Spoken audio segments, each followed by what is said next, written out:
Good evening friends. Today we are live again with one another example. आज हम देखेंगे कि what is crime? Crime क्या है? क्या सारे अपराध, सारे एक्ट जो दिखते हैं वो वाकई में अपराध है? तो सबसे पहली बात, crime is not essentially a crime. It is an act which is punishable by law. तो सबसे पहले हमें तो ये देखना है कि जो एक्ट किया है क्या वो वास्तव में punishable by law है, और उसके लिए जाने के लिए हमें उसके एलिमेंट्स को देखना पड़ेगा। तो जब क्राइम के एलिमेंट्स पूरे होंगे तो तब then it will be proved that it is an act which is fulfilling all the elements of crime, hence it is stated as crime. So for example, accident, is it constituting a crime?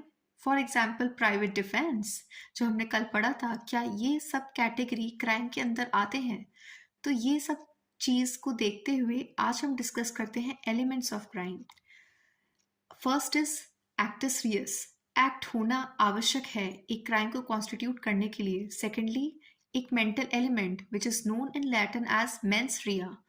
हम हर एक act को करने के पीछे एक वजह, एक सोच की आवश्यक जरूरत है। इसको एक मैक्सिम के नाम से भी जाना जाता है, actus reus nisi mens sit rea. An act merely is not an act unless which is constituted by a guilty mind. मतलब कि हर एक क्राइम को कॉन्स्टिट्यूट करने से पहले एक भावना मेंस रिया होनी चाहिए जो कि पनिशेबल बाय लॉ हो। एंड थर्ड, ह्यूमन बॉडी, जो वो एक्ट है, क्राइम है, एक ह्यूमन ने इसे कॉन्स्टिट्यूट किया हो। जब ये सारे एलिमेंट्स पूरे हो जाते हैं और कमीशन हो जाता है तो वो क्राइम की कैटेगरी में नजर आता है। इसी सिलसिले में एक केस में justice Goddard, in the case of Brian versus would, उसमें ये एसेंशियली मेंस रिया का एलिमेंट रिवाइव किया गया है और कहा गया है कि सारे एक्ट जब तक क्राइम की कैटेगरी में नहीं आते हैं जब तक उसमें मानसिक तत्व प्रेजेंट ना हो। तो जब हमने एक्सीडेंट की बात करी थी उसमें हमारा मानसिक तत्व प्रेजेंट नहीं था।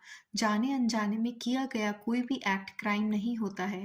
प्राइवेट डिफेंस में भी हमारा लाइफ का अधिकार जो कि प्रोटेक्टेड है under article 21, right to life and personal liberty, अगर कोई हमारा अधिकार इन्फ्रिंज करेगा तो वो क्राइम नहीं किया जाएगा। That's why we are using the elements of crime to safeguard our own interest. Thank you.